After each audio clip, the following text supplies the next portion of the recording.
Ha, ha, ha.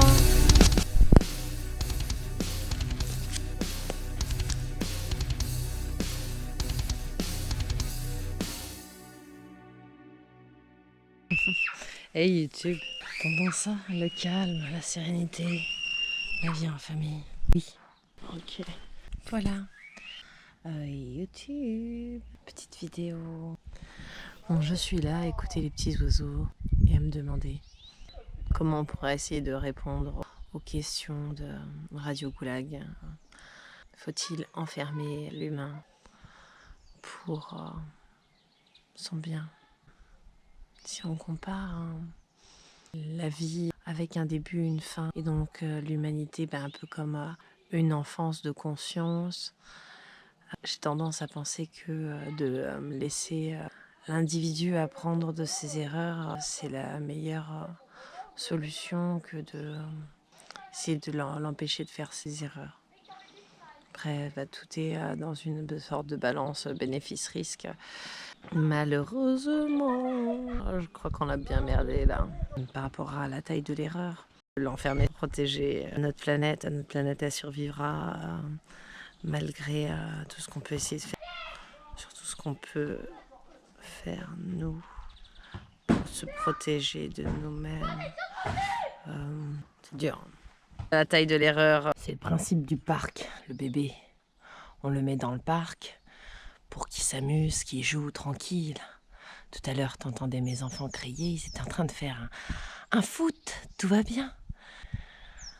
C'est intéressant de voir les choses du parc, tu peux tout explorer dans le parc. Mais est-ce qu'on veut fermer? Est-ce qu'on veut vivre sa vie dans une bulle? C'est ça la question auquel il nous faut répondre maintenant, avec cette histoire.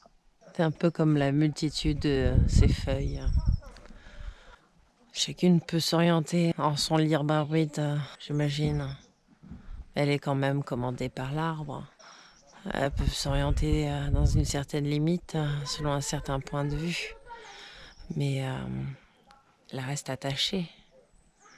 Comme l'arbre lui-même est attaché. Est-ce que la société, c'est pas ça aussi? Des groupes d'humains attachés les uns aux autres, qui évoluent dans un destin commun.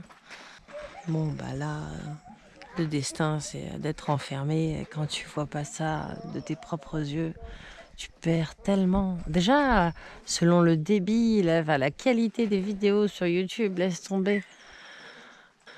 Là, je sens vibrer chaque onde de lumière sur les feuilles. Je la sens métaphoriquement avec mes yeux. Chaque branche, chaque bourgeon de fleurs, c'est d'une poésie. C'est une définition de la forme.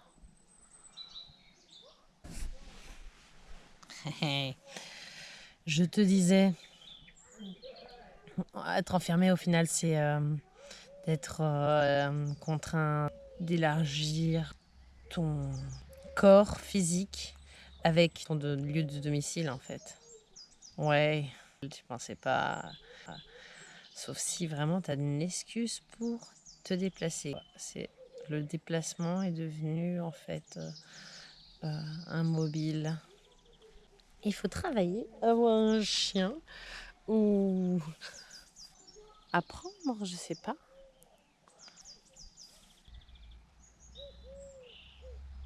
Donc, je me suis posé la question en fait, si tu sors pour ramasser des orties par exemple,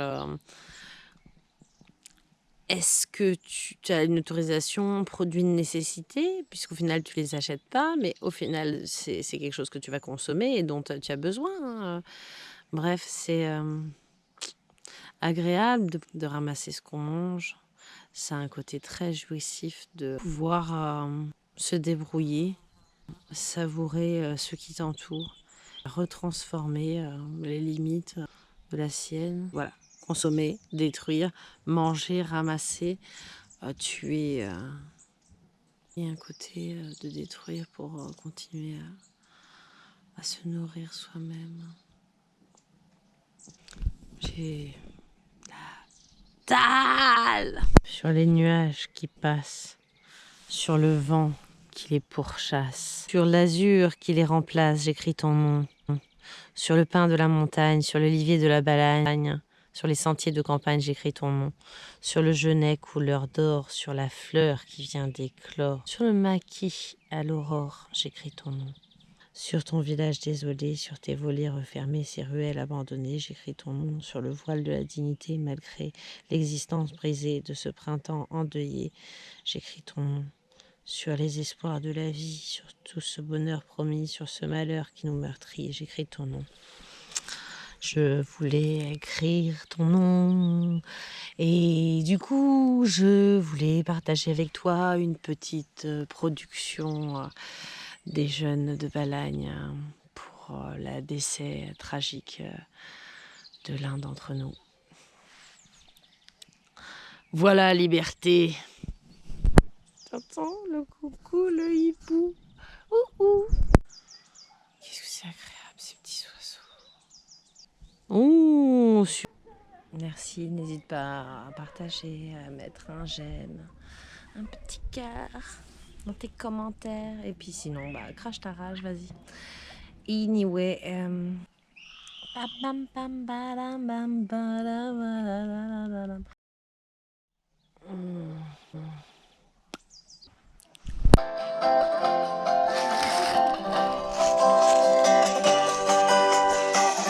Sciume di palmo e in bianco l'orizzonte, portato da un mare peregrino eterno, quelle vedi strano appese ai monti.